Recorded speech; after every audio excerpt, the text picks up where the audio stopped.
How are you, Shannon? Yeah, not too bad. Just another busy day in the hard-working office. And back to Barone now. So you don't work at home? I was just going to ask if you work from home. I used to. I spent most of my kind of 20s working for myself from home, and I've always done my kind of graphic art stuff. So I've turned that into proper kind of employment for the last sort of 10 years, making computer games actually with a friend from high school. So. Oh, really? Yeah, we're two geeky dudes sleeping on the floor of his house, kind of making games, and now we're 12 years in or something, and got a factory out in Bayswater with about 50 staff. So it's been a lot of sleepless nights in the last 12 years. Wow, that's really cool. So wrapping that around the band must be a bit of a struggle. Yeah, I don't know. I kind of like the balance, actually. Otherwise, I work with a bunch of guys that you might say your typical game developer type guys that might not have, seen the sun for a few months. Yeah. So to kind of spend a lot of time sitting in front of a computer and, pushing pixels, so to call it, and then being able to kind of go out there and, pretend you're a rock star on the weekend is a nice way to balance it all out. Yeah, absolutely. Then when you look at it, though, guys in bands cannot see the sun a lot too. Well, that's right. We are nocturnal by nature, I guess. Yeah. If we see the sun, it means we've had quite a late night. Yeah, it's the morning sun, yeah. Yeah, exactly. Well, what is happening with Bugdust? Because you released an EP. How long ago did that EP come out? Oh, I think it was 2012. I think we released that one, if I'm looking at it That's right. Beyond Blues, yeah. Yeah, Beyond Blues. Actually, 2011 we must have released that. It must have been near the end of 2011, and we worked on that probably about 2 years.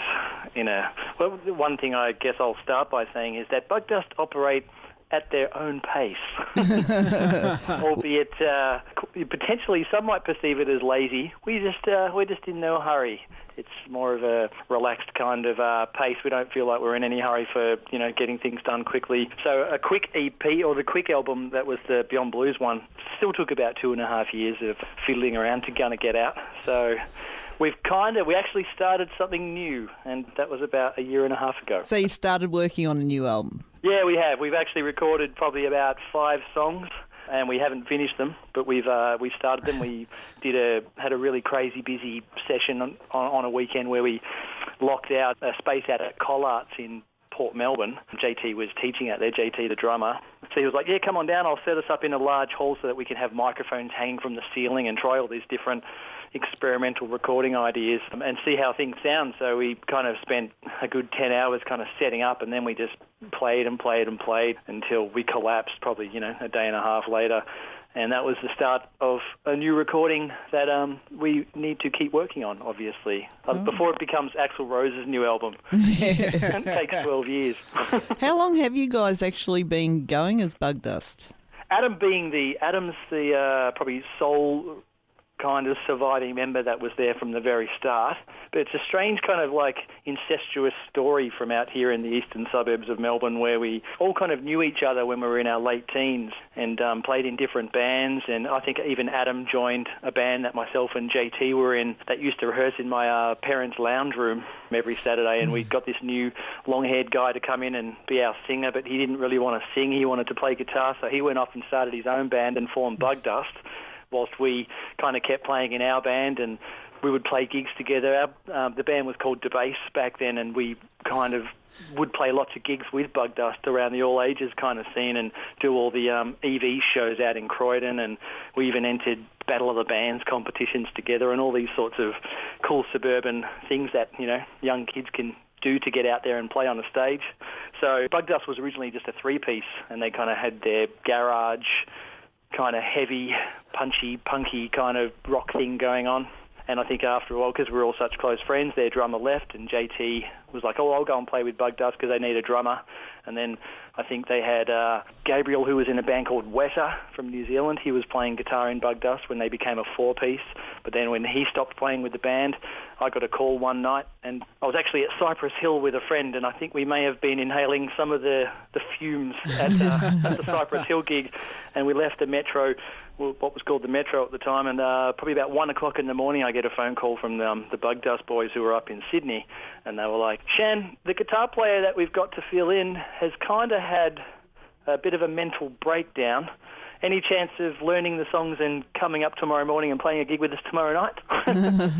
So I sort of got home that night, learned 12 or so Bugdust songs, booked a flight, got on a plane, and flew up to Sydney, and those guys picked me up, and I kind of played my first show with Bugdust on a Saturday night in Sydney like that. Oh. So to answer your first question of how long it's been, for me, it's probably been about 10 or 12 years. The band is probably about 17 years old, I would say, 17 or 18 years old. Cool. Maybe even closer to 20. Adam might correct me on that. Yeah, wow. Being a graphic artist to tie in with doing the album covers, is that right? Well, that was actually what I was doing for Bugdust before I even had the thought of playing music with the band, because, as I said, we were all friends when we were all kicking off. So, and I was always doing my art, so I did a lot of the early Bugdust artwork. I think Alex, the old bass player, used to do some stuff, and then when it came to putting albums together, they'd get me to do it. So on most of that early Bugdust stuff, you'll see a little credit like artwork by Shannon and stuff like that. So it was interesting way to get into the band by, being friends, being their graphic art guy, and then playing guitar. Yeah, so if people do go and pick up your last EP, Beyond Blues, you designed the cover art for that, didn't you? Yeah, I've done the last couple. Well, I've done all the kind of CD releases. We did a 10-inch a few years ago as well, and I just love it. See, I grew up as a little metalhead, and I just loved Iron Maiden. I loved Iron Maiden so much there wasn't like a square inch of my room that wasn't covered in an Iron Maiden poster. And if you know, as we know about Iron Maiden, their visuals were such an important part of where they were at as a band. Definitely. And their albums were just like fascinating to look at, and I used to study every little millimetre of their album covers while I was listening to them. And there was kind of something happened with that. I think it really ignited a need to want to make sure that the artwork is an important factor, because in our digital age it sort of becomes a bit of a lost art. Everyone just clicks download, or they put it on their iPod, but they don't get to sit there and scrutinise the visuals that go with records. So I really wanted to make sure I put a lot of effort into making sure it was a strong graphic. The Beyond Blues one, for example, started off as a drawing, and we decided to make a record based on that drawing. So it was an interesting one. The actual art, like what came first out of the chicken and the egg. In this case, the artwork came first, and then we decided to make songs that would suit that drawing, and that's how that kind of came about. Awesome. We should probably mention that you guys are playing the Brewtality Fest. This Really Saturday. Looking forward to that this Saturday. There's, it's a plethora of heavy rock and roll and metal bands, so it's going to be just a great concept. We've got such an awesome scene here in Melbourne, and to have events like this set over 2 venues with this many bands, I think we are pretty spoilt as punters as well. So two venues within stumbling distance of each other. I know, is it uphill? I wonder if you can roll that way. Which venue are you actually playing at? We're doing the Tote main stage at about 7:30. Right. I think we're playing maybe just before or after the Dead City Ruins boys. Oh, yeah. So, yes, just a great bunch of guys and an awesome lineup for this one. So the hat goes off to the crew organising this one. Yeah. Yeah, definitely. Is there anyone on the bill that you're, really looking forward to seeing that you haven't seen before? Well, look, I'm kind of looking at the post now, and there's just, everybody, the awesome friends of ours, the Dukes of Deliciousness, the CD Jesus are just amazing. Child, they're just such a great retro sound. Look, I'm really curious. I'd like to see Mother Slug. I bumped into a guy recently, and we were having a chat actually in relation to the gaming industry. We were talking about computer games. He was also an artist, and we were going, well, you playing a band? Oh, you're playing a band. What's your band? Oh, I'm playing a band called Mother Slug. What are you playing? Oh, a band called Bugdust. And he goes, oh, we're playing at Brewtality. I'm like, oh, we're playing at Brewtality. Oh, excellent. Look forward to seeing your band. Oh, so I don't think we'll ever cross paths again necessarily on the gaming front, but a mutual bond was formed. Yeah. Two bands that are probably scared of insect repellent. Yeah, I know that. We may have been in sort of ingesting too many vapors when we came up with our band names many years ago, perhaps. Well, you weren't involved in naming Bugdust, though, were you? No, the previous, I'm not sure if I don't think Adam came up with the name. Alex, the old bass player in the band, he was quite a reader, and I think he read the book The Naked Lunch. In amongst that, it's a weird kind of sort of psychedelic story, The Naked Lunch, and in amongst that they referenced this powder that was referred to as Bugdust. They used it to kill bugs or something.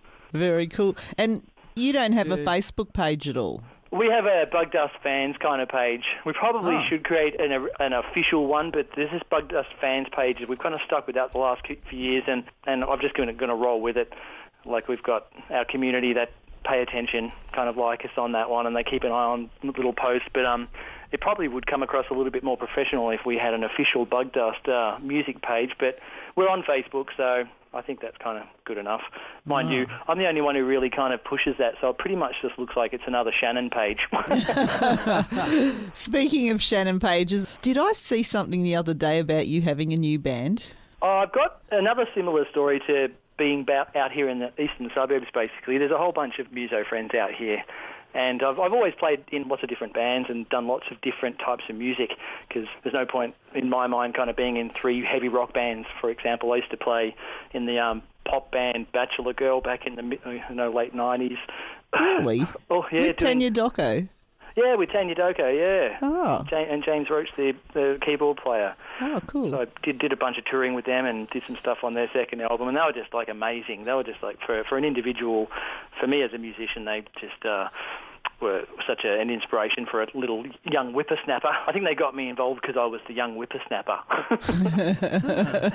And so I did a whole bunch of stuff with them, which was great, but it just totally contrasted other things that I was doing, which I really loved. Like, playing in a pop band was one thing, and then being able to kind of love, just totally ball-tearing, sweaty, obnoxious rock and roll with Bugdust. So we've got another kind of group that I've been playing with the last kind of 2 years, just as we get things rolling, called Steelbirds, which is a different kettle of fish. Once again, it's more scratching my urge to want to be in a band like the Beatles or like the Eagles or something a little bit more kind of alt country and arty-farty type thing. So there's a whole bunch of great singers, that's like 5-part harmonies and Hammond organ and keyboard players, and a singer who's got just this amazing singer-songwriter voice. So I kind of make sure that I satisfy all my musical urges with playing with a whole bunch of musos, which is great fun. Oh, very cool. Well, as you said, you're working on an album for Bugdust, which you have no time limit on. Have you got any other shows planned for the next few months at all? We've just done a kind of batch of shows. We haven't played a hell of a lot. Everybody's kind of a little bit busier these days. So I think our vibe is there's no real reason to kind of overplay around Melbourne. We might as well just kind of be a little bit more sporadic with our shows, make sure that when we do play, we have the best time of our life kind of thing. We've still got we've got this great hunger in us that when we get out there and play, we just want to be so selfish that we just want to have the best time in the room. And I think that's what it keeps us from potentially staling out or tearing each other apart, because we really appreciate the gigs that we do because they're a little bit fewer and far between. So at this point, though, it's going to be a while before you do another show, so people should definitely get to the Tote at 7:30 this Saturday. Oh, and look, absolutely. Their ears will be tickled with such gentle monstrosity. Well, I'm definitely going to say, like, I actually hadn't heard Bugdust for a long time when I saw you at Collision at the corner. And I got to see you at Rock and Load as well recently. Yeah. And, like, your live show is so much better than even your recorded stuff. I mean, your recorded stuff is good, but your experience really is, like, you guys just go off live so well. I think we were kind of told that years ago. An old manager would said something like, not every band who's a recording band is a great live band, or vice versa. And as much as we probably, every band when they record, they want to create the greatest thing in the world quite often. But really, the proof is in the pudding. When you stand on stage, you plug in instruments. It's a level playing ground. Yeah, you can have some lights and stuff with some bands or whatever. But I think, once that drummer does that count in for the first song, it's going to be on. Yeah. And I really appreciate with Bugdust, which is really special for us, when we get into a room together, whether it's in a rehearsal or on a stage, there's just that little something that happens which is uniquely us.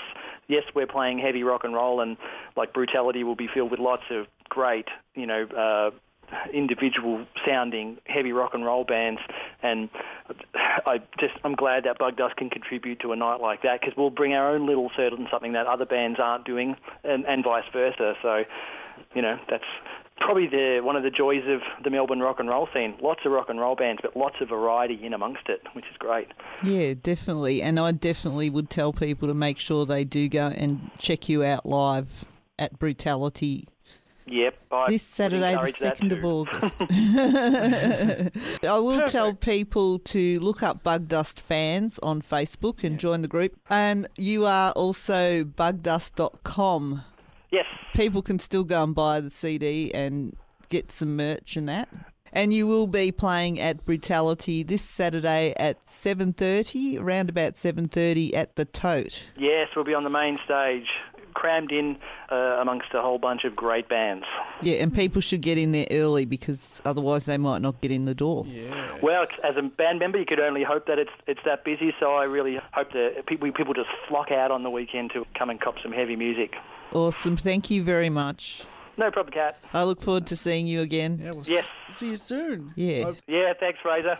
Thanks a lot. Have a good night. You too. See you later. All right, bye. Bye. Bye-bye.